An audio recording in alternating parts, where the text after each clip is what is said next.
Hi there, and welcome to the Explaining History podcast. And today I want to talk about the period of time in the 1980s after the death of Tito in Yugoslavia and the tensions that seem to be building up to the Balkan Wars of the 1990s following the collapse of communism.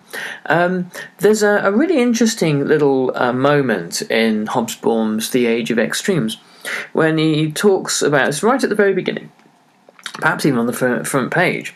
I have read the whole book. Where he talks about a visit by Francois Mitterrand, the French premier, to Sarajevo in 1995.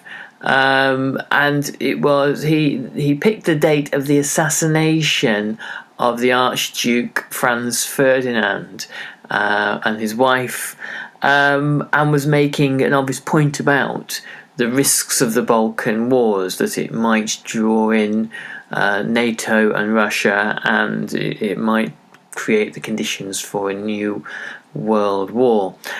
We are far more mindful, given current events and current tensions, of the possibility of world war now. Sounds a terrifying thing to say, but it's true. In the 1990s, the Balkans presented a significant threat of, an escalated conflict. But the point that Mitterrand was attempting to make wasn't just about the Balkans, but it was about the 20th century in general, particularly the latter half of the 20th century, which seemed to be a period of eminent forgetting, that events that had happened within the lifespan of great-grandparents had been largely forgotten. This is what Mitterrand believed. The tensions that tore Yugoslavia apart in the 1990s was sort of explained in two particular ways. The first way, and this was a particularly Anglo-American way, was that the Balkans are something of a write-off, that nobody really fully understands them. They're too chaotic, too troublesome, too dangerous, and you should really leave them to get on with it. I myself, as a newspaper reporter in the 1990s, in 1999 in fact, went to Kosovo with the British Army, and a British Army officer stood on the Serbian border, and he said that when the British went home, or when NATO went home, the peoples of the Balkans would settle things, and his words were, in the old Balkan way. So that gives you a clue as to the views of the Atlantic world on the Balkans. The other view is that the Balkans were a kind of a playground for outside forces, and always had been. And it was this reason why it had irreconcilable tensions.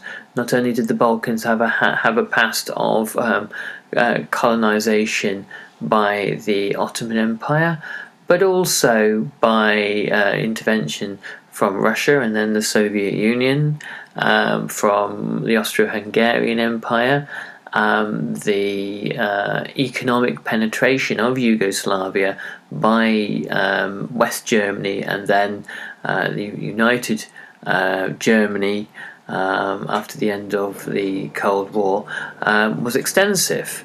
So the ability of, particularly in the 1990s, the EU to speed the pace of change away from a socialist state towards something far more free market, was perhaps responsible for, or partly responsible for, the generation of powerful nationalist tensions. But it's the tendency of outside observers to kind of sweep the people that they're observing kind of off the page of history a little bit.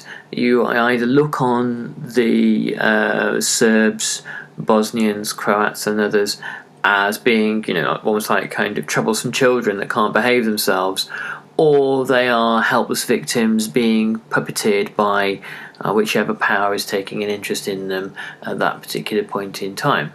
So the third view surely has to be one that articulates the views and the outlooks of the people in question. Now, it goes without saying that there was immense bad blood within Yugoslavia. The Yugoslavia being a federation of nations that had fought each other in almost genocidal terms during the Second World War. If you go back half a dozen podcasts to the podcast I did on Tito and the Second World War, not only were the Serbs the victims of mass killings during the war, but at the end they took their revenge on the Croats in a spectacular, bloody fashion. And these were events a generation away, and the Balkans, as with everywhere else, they hold a particular long and resentful memories. But that in itself doesn't explain everything that happened. It would be inconceivable for virtually any nation on earth to hold itself together if the only thing that could possibly produce such fissile, violent explosions was memories of past wrongdoings. So there had to be something else, and the answer really is the actions of politicians in Belgrade, in Serbia, for the most part, and the actions of the leadership of Croatia, to a slightly lesser degree, I would argue, but particularly Franjo Tudjman from the early 1990s onwards. One of the problems that you have with a figure like Tito is he's such a kind of a powerful monolithic figure that he comes to embody really the state that he created. And when he died in 1980, that not only was the world around him that was created in 1945 in the ashes of the Second World War beginning to decay, the Soviet Union, no friend to Tito, was experiencing serious economic problems, as was the rest of Eastern Europe. And Tito's own model of socialism also was one which was experiencing profound economic crisis. But so when he died in 1980, there was no one significant figure to fill his shoes who could articulate a credible future for socialist Yugoslavia, or manage to keep down, through force of personality and ideology, the nationalist tensions that were far more powerful and far more irrational than any kind of ideological gloss that had been put on Yugoslavia in the previous 4 decades, and were poised to sweep it all away. Perhaps Tito would have been able to had he lived, but that goes into the realm of those counterfactuals which we've got to avoid at all costs. So a bit of context about Yugoslavia. You have this multi-ethnic, multi-religious nation that had been held together since 1945. It had been originally established after the First World War, the Paris Peace Conference, but you have a northern Catholic Slovenia and Croatia that had been far more associated with the Austro-Hungarian Empire. And in the south, you have Bosnia, Serbia, Montenegro, Macedonia, and obviously Kosovo, which had been part of the Ottoman Empire, And this meant that you had a large number of Orthodox Serbs and Bosnian Serbs, a large minority of Muslims, particularly Albanian Muslims, in places like Kosovo and Bosnia, and therefore there was a sort of potential for ethnic strife, and the intermixed nature of these Balkan territories called Balkanization, where you had Muslim communities and Orthodox Serb communities living side by side. It didn't mean that ethnic violence was inevitable. Obviously, people, Muslim and Orthodox and Catholic people, Serbs, Croats, Bosnians, and Kosovars had all been able to get on and cooperate to differing degrees in the past, but this was ripe territory for exploitation and manipulation. And then you've got to imagine that you not only had ethnic tensions in Yugoslavia, but social ones as well. You can't bring a largely rural peasant society or collection of societies into enforced modernisation, enforced urbanisation, a socialist modernity, without there being tensions. Rural communities and urban communities were connected in ways that they had never been connected before under Tito's regime. And when that regime began to crumble, dislocation and resentments and animosities emerged as a result. Now, throughout the communist world, if you look at the Soviet Union or the Balkans or pretty much anywhere else, the idea that class loyalties transcended ethnic ones was an article of faith.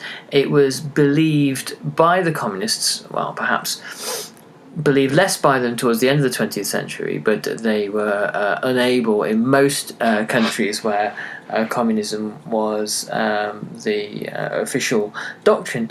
They were unable to deny this line of thinking that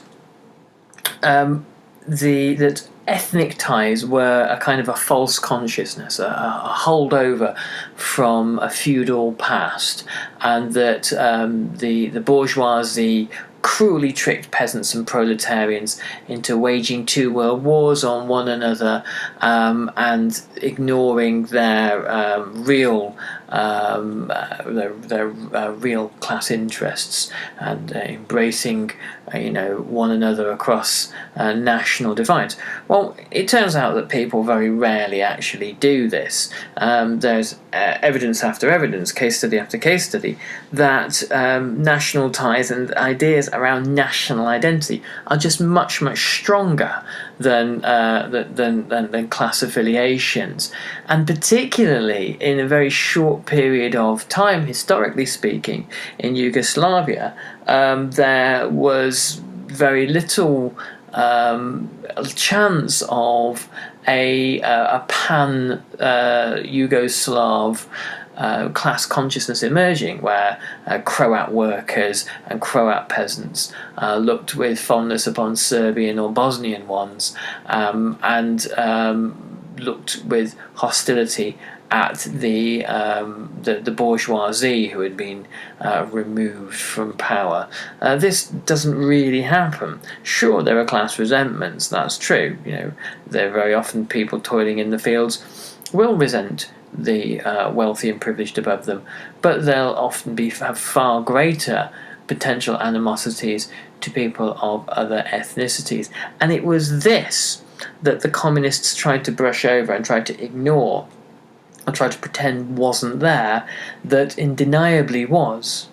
The attempt to make young people, children and teenagers, see themselves as Yugoslav has some degree of success, but it was never as powerful as the forces of nationalism which reawoke after the death of Tito and throughout the 1980s and on into the 1990s. The suppression by Tito of all forms of national identity, other than that of this newly developing Yugoslav identity, were unsuccessful. They were superficial, and they led to ever greater resentment, particularly when it was realised among many people throughout the 1980s that communism's lifespan was being certainly called into question. However, in urban centres, religion and national identity meant much less. Religiosity in general in cities like Sarajevo or Zagreb is in decline. Debates over language, identity and culture again are seen as less and less relevant, and it's really in the countryside that you tend to find more culturally conservative and belligerent and religiously devout Croats, Bosnians and Serbs, and it's in the countryside that memories over the Croat use of Catholicism to oppress Jews and Serbs during the war, and the violence reciprocated against the Croats at the end of the war, that these sorts of memories persist longer in the countryside. So you've got this unclear picture, but by and large it is the demagogues of the late 80s and early 90s who make most use of the kind of the new unstable environment in which many Yugoslavs, or former Yugoslavs, find themselves in. Much has been made of Islam in this story. It's been made mainly by war criminals at The Hague, that there was some sort of struggle against radical Islam happening, and this justifies the murders of 8,000 Bosnian Muslims at Srebrenica and things like that. And it's largely nonsense. The prevalence of radical Islam and Islamists amongst the Bosnian Muslims, who were largely, or reasonably, shall we say, at any rate, secularized Muslim population, fairly moderate in their religious views. The presence of jihadis here, until actually the civil war broke out in the Balkans, was virtually unknown. Similarly, the Bosnian Muslims and Albanian Muslims and Kosovar Muslims had very little in common with one another. This shown once again, national affiliation, the sense of being a Bosnian, was far more powerful than cross-border sort of pan-Islamic sentiment within the Balkans. And it's only later on in the 1990s when Muslim fighters come from Europe and come from the Middle East to ostensibly defend Muslims in the Balkans and wage their own personal wars, that you see any kind of radicalism at all. So the later pronouncements of Radovan Karadzic and Ratko Mladic at The Hague should be obviously taken with more than a pinch of salt. Perhaps the explanation behind the epidemic of violence that is inflicted upon Muslims within the former Yugoslavia was the anxiety about not just the lower birth rates of Serbs and Croats, and the higher birth rates of Albanians and Bosnians, among whom there were significant numbers of Muslims. One hidden factor that caused Yugoslavia to unravel can be found in the rest of Europe. In the 1950s and 60s, when there is this golden age of economic expansion in Europe, this almost unprecedented and perhaps never to be repeated boom, the surplus population of the poorer southern republics of Yugoslavia is sucked out of the country and into Europe, particularly to places like Germany, to do reasonably well-paid labouring and other work and factory work, and remittances are sent back to Yugoslavia, and Yugoslavia does very well as a result for a country that has attempted to be an isolationist socialist state. It was deeply connected and plugged into the global order of capitalism via Europe and the developing European economy.